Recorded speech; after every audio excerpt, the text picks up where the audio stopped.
Hey everyone, how are you all? I hope you are all amazing. तो चलिए start करते हैं। आज का हमारा जो पहला वर्ड है वो है अलूफ़। अलूफ़ का मतलब होता है अलग हो जाना, या फिर इसको इंग्लिश में क्या बोलेंगे, आइसोलेटेड या फिर सेपरेट हो जाना। ठीक है, तो अब इसको याद कैसे रखा जाए? तो इसको याद रखने का तरीका ये है कि जो अलूफ़ है, अलूफ़ को रूफ़ के साथ कनेक्ट करो। तो रूफ़ का मतलब क्या होता है? छत। छत पर हो तुम, इसको ऐसे देखो कि अगर तुम छत पर हो तो तुम क्या हो, बाकी लोगों से अलग हो तुम, क्योंकि बाकी लोग तो नीचे हैं और तुम कहाँ पर आ गए, छत पे आ गए, तो तुम बाकी लोगों से अलग हो गए। तो अलग हो जाना ही इस वर्ड का क्या हो जाएगा, मीनिंग हो जाएगा। ठीक है, तो अलूफ़ का मतलब हो जाएगा अलग हो जाना, या फिर आइसोलेट हो जाना, या फिर सेपरेट हो जाना। Okay, next word is aloft. Aloft का मतलब होता है in the higher atmosphere above the earth, यानी कि ऊपर आ जाना। तो अब इसको याद कैसे रखा जाए? तो इसको याद रखने का तरीका ये है कि अलॉफ्ट से लिफ्ट याद रखो। ठीक है, तो लिफ्ट क्या करता है कि नीचे से ऊपर लेकर के आती है हमें। तो बस यही इस वर्ड का क्या हो जाएगा, मीनिंग हो जाएगा। अलॉफ्ट से क्या याद रखा, लिफ्ट, और लिफ्ट क्या करती है कि हमें नीचे से ऊपर लेकर आती है। तो ऊपर लेकर के आना ही इस वर्ड का क्या हो जाएगा, मीनिंग हो जाएगा, जो कि in the higher atmosphere above the earth. ठीक है, next word is altercation. Altercation का मतलब हो जाएगा कि नॉइज़ी क्वेरल।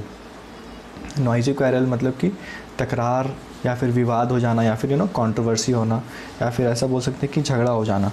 तो अब इसको कैसे याद रखें? तो देखो, अल्टरकेशन में अल्टर आ रहा है। अल्टर का मतलब होता है कि चेंज हो जाना, ठीक है, बदल जाना। तो अगर तुम इसको ऐसे याद रखो कि कोई इंसान है जिसको तुम बहुत दिनों से जानते हो और वो सडनली क्या हो जाए, बदल जाए। तो अगर वो बदल जाएगा तो क्या होगा कि तुम्हें बहुत ही गुस्सा आएगा, गुस्सा आएगा, और हो सकता है कि उसके साथ झगड़ा भी हो जाए। तो बस झगड़ा ही क्या हो जाएगा, इस वर्ड का मीनिंग हो जाएगा, यानी कि नॉइज़ी क्वेरल, या फिर तकरार हो जाना, झगड़ा हो जाना, या फिर किसी भी प्रकार का कंट्रोवर्सी हो जाना। ठीक है, इसके बहुत सारे, बस यह है कि सिनोनिम्स हैं, तो कोई सा भी वर्ड्स बोल सकते हैं इसमें। ठीक है, नेक्स्ट वर्ड इज़ ऑल्ट्रुइस्टिक। ऑल्ट्रुइस्टिक का मतलब क्या हो जाएगा, परोपकारी, या फिर showing unselfish concern for the welfare of others. ठीक है, अब इसको याद रखने का क्या तरीका है? तो इसको तुम ऐसे देखो कि ऑल्ट्रुइस्टिक में ऑल ट्रू आ रहा है ना, ALTRU, ऑल ट्रू। तो ऑल ट्रू को मैंने ऐसे ब्रेक कर दिया, ऑल प्लस ट्रू। तो तुम इसको ऐसे देखो कि जो इंसान सबके साथ ट्रू है, सबके साथ सच्चा है, सबके साथ अच्छा है, तो वो क्या होगा, वो ऑब्वियसली परोपकारी होगा। ठीक है, जो कि सबका भला चाहेगा। तो अल्ट्रुइस्टिक का मतलब क्या हो जाएगा, परोपकारी, यानी कि showing unselfish concern for the welfare of others. Okay, now move on to the next word. Next word is amalgamate. Amalgamate का मतलब होता है मिलाना, यानी कि मिक्स करना। ठीक है, टू ब्रिंग और combine together.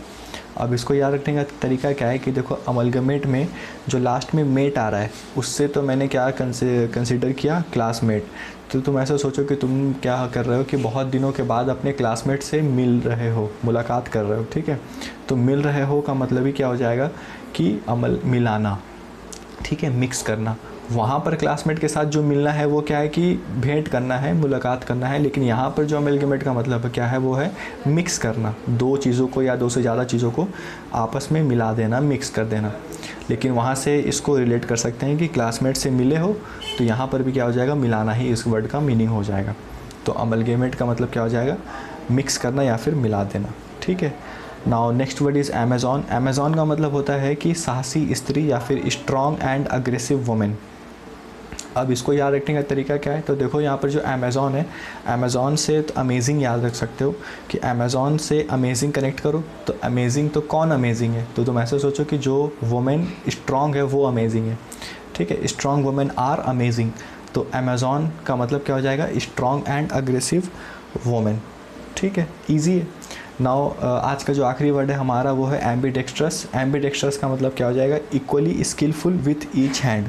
Equally skilful with each hand, इसका मतलब क्या है कि ऐसा व्यक्ति जो दोनों हाथों से बराबर क्या कर सके, एक ही काम को दोनों हाथों से कर सके। जैसे कि बहुत सारे लोग होते हैं जो लेफ़्ट हैंड से भी लिख पाते हैं और राइट हैंड से भी लिख पाते हैं, तो वो उनको क्या बोलेंगे कि वो क्या है, एम्बीडेक्स्ट्रस है। ठीक है, एम्बी का मतलब होता है टू, और डेक्स्टर का मतलब क्या हो जाता है, स्किलफुल। तो एम्बीडेक्स्ट्रस का मतलब क्या हो जाता है कि the one who is equally skilful with each hand. ठीक है, तो आई होप कि आज के ये जो कुछ वर्ड्स हैं आपको समझ